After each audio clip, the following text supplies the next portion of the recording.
अस्सलाम वालेकुम दोस्तों, welcome to technology world Karachi. Last time हमने डिस्कस किया था शीट नंबर 4 में सेलिंग्स के हवाले से। तो आज मैं शीट नंबर 1 पे वापस आता हूँ, जो एक स्टूडेंट के रिपोर्ट्स हैं। इसमें आज हम निकालेंगे रैंक और उसके अलावा हाईएस्ट परसेंट और लोवेस्ट परसेंट। अब हाईएस्ट परसेंट जो है फर्स्ट सेकंड थर्ड करके निकालेंगे कि सबसे हाई किसका है, इसके बाद कौन है और उसके बाद कौन है, मतलब नाम नहीं आएगा, मीन्स कौन कौन से वैल्यूज हैं। तो उसके अलावा लोवेस्ट परसेंट, सबसे कम परसेंट क्या बन रहा है इसमें, उससे कम परसेंट यानी कि उससे थोड़ा सा ज़्यादा या उससे ज़्यादा।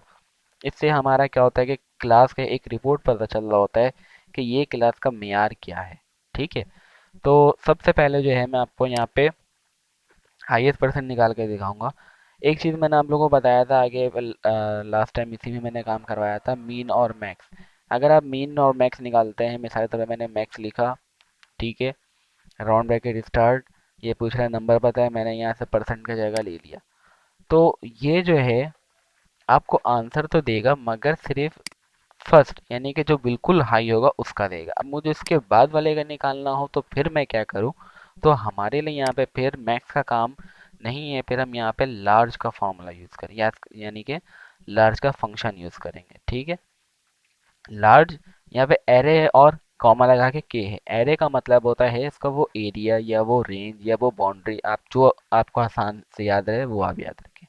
एरे मैंने सेलेक्ट किया पूरे परसेंटेज को। ठीक है।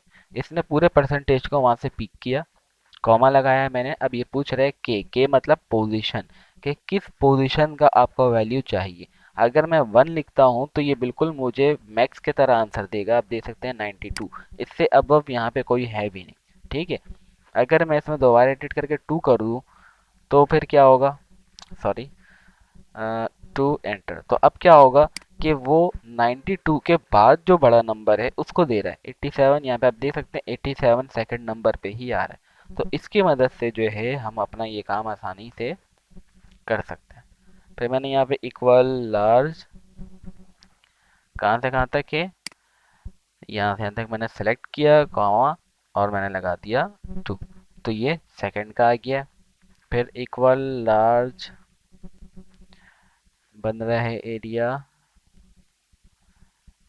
J3 से J12। ठीक है।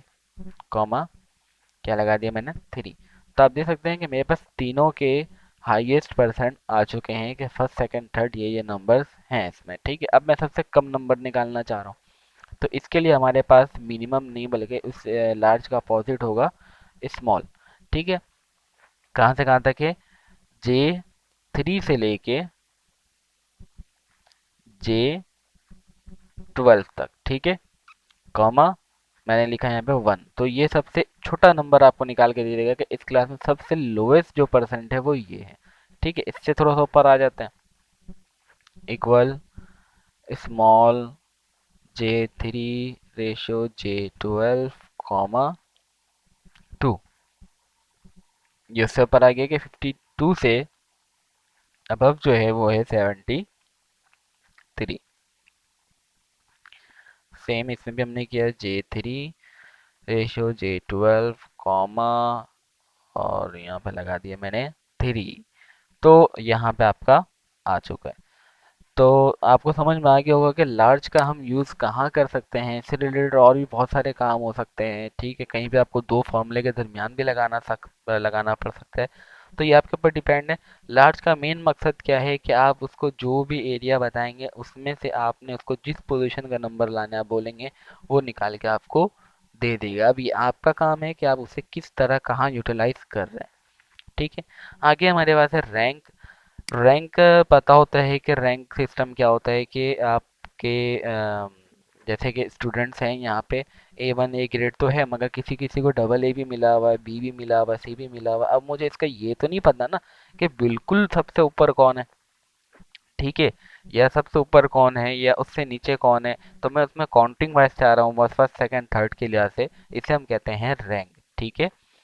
तो मैं रैंक स्टार्ट करता हूँ, इक्वल RANK। आप देख सकते हैं यहाँ पे 3 ऑप्शन आ रहा है।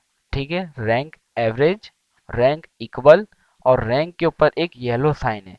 क्यों, क्योंकि ये वाला फॉर्मूला यानी कि फंक्शन जो है अब आगे जाके खत्म कर दिया जाएगा, यानी कि यहाँ से हटा दिया जाएगा। तो फिर कौन सा यूज होगा, रैंक इक्वल यूज होगा हमारे पास, ठीक है।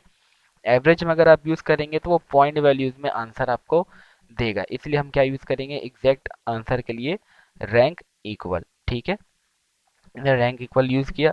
ये पूछ रहा नंबर बताइए उस स्टूडेंट का या उस चीज का जिससे आपको उसका रैंक निकालना है। मुझे निकालना है परसेंटेज से, मैंने बता दिया जिसका निकालना है मैंने पहले उसका बताया है इस नंबर पे, कॉमा रेफरेंस। रेफरेंस का मुराद कि वो तमाम लोग जिससे आप ये परसेंट को मैच करवाना चाहते हैं, यानी कि अगर आपने अपना परसेंट लिया है तो आपको उनके बाकी जो क्लासमेट हैं उनसे भी मैच करेंगे, तभी आपका आंसर पता चलेगा कि मैं कितने नंबर पे मौजूद हूँ। तो इट मीन्स के रेफरेंस में वापस परसेंट सिलेक्ट होगा, मगर इस बार सिर्फ इसका रज़ा का नहीं बल्कि ओवरऑल तमाम का। तो रज़ा से लेके तमाम तक मेरा जो बन रहा है वो है J3 रेशियो J12, ठीक है। तो ये तमाम लोगों का परसेंट इसने सेलेक्ट कर लिया है।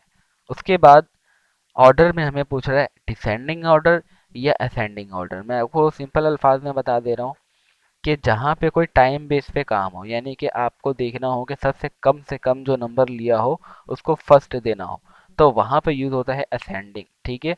और यहाँ पे जैसे आपका मार्कशीट है या सैलरी है या कोई भी ऐसी चीज़ होती हैं, तो उसमें आप क्या देखते हो जो सबसे ज़्यादा नंबर लिया है। आप मिसाल के तौर पर परसेंटेज, जिसका 92 हो 99 हो ये बड़ा नंबर है, जिसका बड़ा नंबर होगा उसको आप फर्स्ट देंगे, जिसका सबसे कम नंबर यानी कि 50 70 होगा उसको आप बहुत लोअर नंबर देंगे, ठीक है। तो यहाँ पे फिर क्या यूज होगा डिसेंडिंग। अब डिसेंडिंग और असेंडिंग आप लिखेंगे नहीं बल्कि यहाँ पे लिखा हुआ 0 और 1। अगर डिसेंडिंग यूज करना है तो 0 लगाना है, अगर असेंडिंग यूज करना है तो यहाँ पे 1 लगाना है। तो मुझे यूज करना है डिसेंडिंग, ठीक है। Round bracket close. उसके बाद मैंने इसको किया एंटर। आप देखेंगे ये बता रहा है कि फर्स्ट आ रहा है, ठीक है। यहाँ पे भी A1 की रेट 8 में से के वाकई में ये फर्स्ट है। चलो हम इसे ऑटो फिल कर लेते हैं। मैंने ऑटो फिल किया तो आप देख सकते हैं कि यहाँ पे 1 डबल डबल आ रहा है, ठीक है। डबल डबल का बल्कि 4 दफ़ा आ रहा है, ठीक है। 2 भी 2 दफ़ा आ रहा है। ऐसा क्यों हो रहा है, इसलिए हो रहा है कि जब हम ऑटो फिल करते हैं तो आपको पता है कि वो ऑटोमेटिकली, अगर मैंने रॉ में उसको ऑटो फिल किया है तो वो एक एक रॉ को बढ़ाता है। जैसे कि J3 नंबर में, ठीक है, ये इसका नंबर है। किसका नंबर है ये, रजा का है, ठीक है। J3 का परसेंट सही लिया इसने। उसके बाद J3 से लेके J12 तमाम स्टूडेंट का परसेंटेज ये भी सही है। जब हम नीचे आते हैं तो यहाँ पे J4 चेंज हुआ है हमारे लिए सही है, मगर इस जगह पे J4 से J13 हुआ, मतलब अब उसने जो है यहाँ से लेके यहाँ तक का सिलेक्शन बना लिया परसेंटेज के तमाम स्टूडेंट के। तो ये गलत हो गया, क्योंकि जब आप चेंज करते हो तो जो स्टूडेंट का है उसका तो नंबर अलग अलग होना चाहिए, मगर जो आपने तमाम क्लास का सिलेक्ट किया है वो हमेशा एक ही जगह में फिक्स रहना चाहिए, ठीक है। तो इस तरीके से ऑटो फिल करना हमारे लिए हो गया नुकसान। आप देख सकते हैं कि मैं आगे बढ़ता जा रहा हूँ, वो पूरा का पूरा बढ़ता जा रहा है। अब क्या करें, कोई मसला नहीं है। जब आपने फॉर्मूला काम किया था, जैसे लाइक मैं दोबारा करके दिखा रहा हूँ, जैसे आप फॉर्मूला लिख रहे थे, लिखने के बाद आप कंप्लीट कर लेने के बाद इस तरह से नीचे ऑप्शन आ रहे हैं नंबर रेफरेंस ऑर्डर, ठीक है। हो सकता है मैं आप सिलेक्शन करो तो आपसे प्रॉपर सिलेक्ट ना हो, इसलिए आसान तरीके से बता रहा हूँ। नंबर रेफ, आप में इस पर क्लिक करना है। तो आप देखें रेफ के अंदर जो भी चीज़ है वो ब्लैक हो गया, इट मीन्स कि वो सिलेक्ट हो चुका है, ठीक है। अब आपने कीबोर्ड से फंक्शन 4 यानी कि F4 जो बिल्कुल ऊपर एक बटन होता है उसे प्रेस करना है। जैसे आपने प्रेस किया इसने डॉलर का साइन लगाया। कहाँ कहाँ डॉलर का साइन लगाया है, जे से पहले लगाया है और 3 से पहले, मतलब जे का कॉलम, 3 मतलब 3 का रो, यानी कि इसने इन दोनों को लॉक कर दिया, ठीक है। कि अब आप ऑटोफिल करोगे तो ये J3 स्टिल यही रहेगा, चेंज नहीं होगा। इसी तरीके से रेशियो लगा के J12, ठीक है। इसने क्या किया, जे को भी लॉक लगा दिया, 12 को भी लॉक लगा, मतलब ये भी नंबर चेंज नहीं होगा। इट मीन्स कि जब मैं ऑटोफिल करूंगा तो ये exact as it is same रहेगा, ठीक है। अगर आपके पास कीबोर्ड से F4 का बटन काम नहीं कर रहा है तो कोई मसला नहीं है, आप डॉलर का साइन लगा सकते हैं Shift 4 प्रेस करके। Shift 4 यानी कि आपके पास जो 1 2 3 ऊपर नंबर लिखा हुआ होता है ना ABCD के ऊपर 1 2 3 4 5 6, वहां से आपका डॉलर का साइन होता है, शिफ्ट दबा के प्रेस कर सकते हैं तो वो लॉक कर देगा 1 बाय 1 भी, ठीक है। तो हमारा काम हो चुका है, मैंने एंटर प्रेस किया एंड देन ऑटो फिल। आप देख सकते हैं कि यहाँ पे अब इसने सीरियल में नंबर दे दिया है, कहीं भी कोई भी सेम नंबर मौजूद नहीं है। ओके, चले एक लास्ट डिस्कशन में ऐसी आइडिया दे दे रहा हूँ। कभी कभी ऐसा होता है कि एग्जैक्ट परसेंट आ जाता है, ठीक है, इसके पॉइंट वैल्यूज तक भी सेम आ जाते हैं। तो फिर क्या होता है, क्योंकि मैं एक स्कूल में काम कर चुका हूँ, तो फिर हमें ये करना होता है कि वो नंबर तो सही है उनका, ठीक है, मगर उसके बेस पे हम उसे फर्स्ट सेकंड नहीं कर सकते, और फर्स्ट सेकंड एक ही होता है, ठीक है, ये नहीं कि आप दोनों को फर्स्ट कर देंगे, ये रॉन्ग हो जाएगा। फिर क्या मैच किया जाता है, उनका प्रोग्रेस, कि वो क्या परफॉर्मेंस रहा उनका ओवरऑल पूरे साल। तो फिर उसके लिए से उनको फर्स्ट या सेकंड डिक्लेयर किया जाता है, चाहे वो सेम नंबर ही क्यों ना हो, ठीक है। तो आज के लिए इतना काफ़ी है।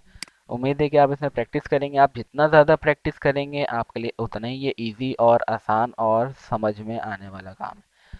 तो आज के लिए इतना काफ़ी है। अपना ख्याल रखें। अल्लाह हाफिज़।